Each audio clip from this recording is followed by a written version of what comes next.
Hi, this is Kenneth De Leroy from 2A Broadcasting. And ngayon atin sasaksihan ang 2014 ang grossing film na Maze Runner. Watch out and spoiler ahead. Nakakasakay ang isang lalaki, nagtataka ba't siya napunta dito. At hindi niya alam paano siya napunta dito. Sa paghinto ng elevator, ilan na mga kalalakihan ang sumalubong sa kanya. Sinabi sa kanya ni Gali at ito ang unang araw niya. Sa kanya pagbangon ay bigla siyang tumakbo habang tinatawanan siya ng mga kalalaki. At siya ay nagulat na makita ang mga matataas na pader at si Eli na. Pagkatapos ay kinulong siya sa kubo at lumapit si Albi at tinatanong ang kanyang pangalan at kung saan siya nanggaling. Sagot ng lalaki na wala siyang maalala at nalilito rin ba't siya napunta rito. Sinabi ni Albi na normal lang ito dahil ganito rin ang nangyari sa kanila. Tangi lang naalala nila ang kanilang mga pangalan sa paglipas ng mga 2 o 3 araw. Si Albi ang leader ng kanilang grupo at pinakilala si Newt bilang kanyang kanang kamay. At si Newt naman ay binati na mabilis ang kanyang takbo at pwede siya maging isang runner. At tagtaka ng lalaki ano ang ibig sabihin ng runner at hindi siya sinagot nito. At kanya sinabi mamaya kay kanya ipapaliwanag ito. At pumunta sila sa treehouse upang pag-usapan ito. At nagtatanong ang lalaki ano sa likod ng pader na ito. Ngunit hindi siya sinagot ni Albi. Sa halip ay nagbigay ng 3 rules para sa kanya. Una ay kailangan niya sumunod sa kanyang sasabihin. Ikalawa naman ay huwag siyang mananakit. At ikatlo huwag siya basa-basa pupunta sa likod ng pader. At pagkatapos nakilala ni Thomas si Chuck. Si Chuck ay matagal na rin nandirito. At pagkausisan ni Thomas sa pader ay siya ay lumapit dito. At pinigilan siya ni Chuck at sabi delikado ang pagpunta dito sa maze. Ngunit sabi niya ay titignan niya lang ito. At bigla siyang tinulak ni Gali. Nagalit si Thomas dahil sa pagtulak at pinakalma siya ni Albi at nakarinig sila ng matinding tunog at biglang nagsara ang pader. Sinabi ni Gali na sa susunod ay hindi na siya pipigilan sa gustong gawin nito. At sinabi ni Albi na welcome siya sa grupo. Kinagabihan, nagkaroon ng isang pagdiriwang. Nag-usap si Green at Newt. Sinabi ni Green ang pagkainis kay Gali. Ngunit ang tugon naman ni Newt na niligtas ang kanyang buhay. Tinuring ni Newt kay Green ang lalaki na nagangalang Minho. Siya ang nag-iingat sa mga runner. Pinaliwanag ni Newt ang mga runner ay nagpupunta sa mga maze upang kabisaduhin ito. Tanong naman ni Green gaano nakatagal ito ginagawa. Sagot naman na mahigit 3 taon na. Dagdag naman niya nagbabago ang maze tuwing gabi. Pagtapos ay tumuyo na sila at pinaliwanag pa niya ang ibang mga bagay sa kanya. Bigla na lamang siyang binangga ni Gali. Tinanong siya ni Gali kung gusto niya sumali sa laro. Lahat ng crowd ay sinisigaw ang pangalan niyang Greenie. At nagsimula na silang maglaban. Nagawa ni Greenie na mapatumba si Gili. Ngunit agad sinipa agad ni si Gali at natumba. Dahil dito ay naalala niya ang kanyang pangalan, si Thomas. Bawat isa ay kinagtuwa ang kanyang pagkaalala sa kanyang pangalan. Sa kanyang pagdiriwang, isang malakas ang ungol ang mabala sa kanila. Pinawalag ni Gali ang yun ang mga weaver. Nagkakaroon lagi ng panaginip si Thomas. Gininising naman siya na Albi upang itatak ang kanyang pangalan sa pader bilang parte ng kanilang mga grupo. Maraming pangalan nakalagay na crossline. Pinawalag ni Albi ang mga ito ay mga namatay na. Nagmukha si Thomas nagkaroon ng paraan paano makakalis dito. Ngunit tugod din ni Newt na ginawa na nila ang lahat ang paraan para makalis dito. Tinutusan si Newt magganap ng fertilizer sa group. Nasulubong niya din si Ben at bigla na lang siya inatake. Nakatakbo si Thomas at tumingi ng tulong. Pagtapos ay inawakan nila si Ben. Tinanggal nila ang damit at nakita infected na siya at ito ay delikado. Pinalawag ni Albi kay Thomas ang nangyari kay Ben at tinatawag nila itong The Changing. Tinanong ni Thomas ano ang mangyayari sa lalaki. Kinalaunan pinilit nilang pinapasok si Ben sa maze para hindi na ito makapanminsala pa. Pagtapos ay naglakay na sila ng crossline sa pangalan ni Ben. Nagkaroon muli ng panaginip si Thomas.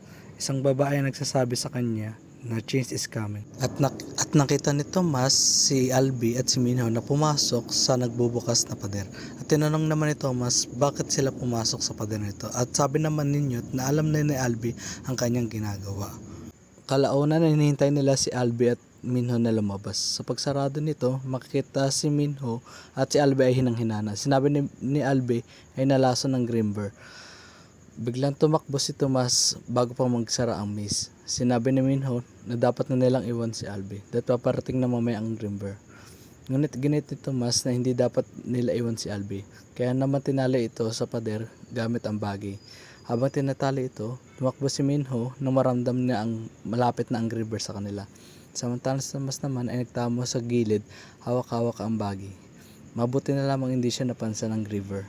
Sa wakas ay natali niya ang bagi, ngunit nasa taas siya pala ang River. Tumakbo siya ng mabilis at nasalubong niya naman si Minho.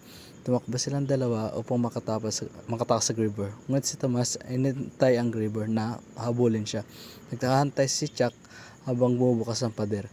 Sinabi ni Newt na hindi na sila babalik. Ngunit sa muling paglingon ay nakita nila ang tatlo na buhay pa at hinanghina si Albi. Sinabi naman ni Minho na hindi nilang nakita kundi napatay niya pa ito. Nagpulang ang grupo kung dapat parusahan sa paglabag sa patakaran. Sinabi at Gali dapat siya parusahan. Tinanong naman ni Newt si Minho. Sinagot ni Minho na dapat gawing runner si Tomas. At nakarinig sila ng pamilyar na tunog. Pumunta sila sa elevator at nakita nila ang isang babae. May dala isang perasong papel na the last one ever. At pagising babae at sinabi ang pangalan ni Tomas. Pagtapos ay nakatulog muli. At tumingin sila ulit kay Tomas at sinisisigali. Nagbabago ang lahat mula nang dumating si Tomas. Pinipilit ni Minho si Tomas na bumalik ulit sa base. Maaari sila makahanap ng close sa maze. Kaya naman dahil dito nakumbinsi ni Tomas si Minho at tinawag ang ibang runners. Pumasok muli sila sa maze at nakita sila ng kakaibang bagay sa utak ng River. Pinagsapan nila ang bagay na kanilang natagpuan. At binati naman ni Newt si Tomas dahil isang ganap ng runner si Tomas. At dinala naman nila si Tomas sa isang kubo na saan binivisualize nila ang maze. At sinabi ni Minho na hirap sila makalabas dito. At dahil sabi ni Tomas na kanilang natagpuan may chance sila makalabas. At ang dalawang lalaki nagmamadahil dahil ang babae gumising na. At pinagbabato sila ng babae dahil ito ay maldita. At nang marinig ang pangalan ni Tomas at ito ay kumalma. Umakyat si Tomas upang kausapin ng babae ngunit may dala itong kutsilyo. Pinaliwanag ni Tomas lahat daw dito ay wala din namang maalala tulad niya. Sinabi ng babae na alala niya ang sarili niyang pangalan at siya ay si Teresa. Sinabi ni Teresa na hindi niya maalala si Tomas, ngunit madala siya ito mapanagginipan. Ganon din naman si Tomas, bandang huli ay nagkasundo rin sila. Kinabukasan, nakahanda na si Tomas at Minho na tumakbo sa maze. Pagdating doon, nadiskubre nila ang clue nahanap nila ay susi din pala sa pinto na ngayon lang nila natuklasan. Nagmadali silang tumakbo habang nagsasara ang mga pader. Pagbalik nila ay hinayag ang kanilang natuklasan. Pagtapos sa kanilang Teresa, nagising na si Albi. Wala na ang ito ma-inject ng serum na dala-dala nila. Umiiyak si Albi dahil naalala na ang lahat at sinabi si Tomas ay kabilang sa mga taong nagpadala dito. Tinanong ni Tomas bakit siya pinadala dito. Ngunit si Tomas ay walang maalala. Pagtapos, tinawag sila ni Chuck dahil hindi pa nagsasara ang pinto ng maze. Sa kanilang sorpresa ay bumukas pa ang ilang pintuan ng mga maze. Nagpanag silang lahat nang marinig ang ungal ng mga River na papalapit sa kanila. Umatake na nga ang mga River. Tumakbo silang lahat at nagtago sila sa kubo. Ngunit sa kasamang palad ay nakuha ng River si Albi. Pagtapos ay lumabas sila at makalis ang River. Lumabas si Gali at sinapak si Tomas. Sinisisi ni Gali si Tomas at sinabi ni Tomas na maaaring tama si Gali. Kaya in-inject ni serum sa kanya upang maalala ang nakaraan niya. At naalala ni Tomas ang kaperasong kanyang nakaraan na kung saan nasa laboratory sila kasama si Teresa. At nagising si Tomas at hinikayat ang mga kasama na pumunta sa daan. Ngunit nagalit si Gali at hinikayat ang mga ilan na manitili at mamamatay sila kung sasama sila kay Tomas. Nahati ang dalawang grupo. Ang iba ay nanatili at ang iba naman ay pinili sumama kay Tomas. Tumakbo sila habang nangunguna si Minho at kanilang kinalaban ng River. Binigay naman Tomas ang susi kay Chuck habang naipaglaban sa River.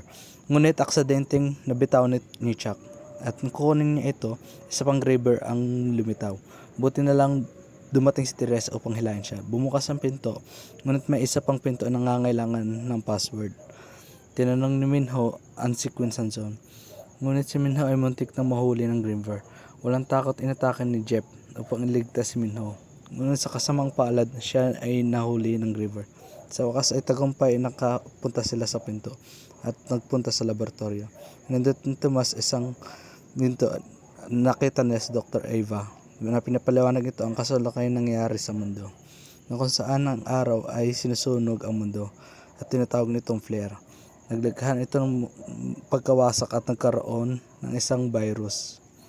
Kaya naman ito ang dahilan kaya sila ginawang preso sa isang maze upang suriin ang kanilang mga utak at magkaroon ng lunas mula sa kanila. Nagkaroon ng video habang ang mga military ina-ambush ang laboratorio at binili ni Dr. H ang kanyang sarili. At nung umalis sila, lumitaw si Gali at may hawak na baril at ito ay infected na. Sinabi niya ay nabibilang na sa maze. Sinubukan ni Tomas pakalmahin siya, ngunit hindi ito nakinig. Bago man tayo makalabit ng baril, inataka siya na minho ng sibat. Ngunit sa kasambalat ay may tama ng baala si Chuck. Pumasok na sa otoridad para i-rescue sila at dinala sila sa helicopter at nakita nila sa taas ang maze. Nagtapos ang pelikula kung saan nakita si Dr. Page na pinupunasan ng dugo sa kanyang ulo at sinabi kailanman hindi siya binugo ni Tomas.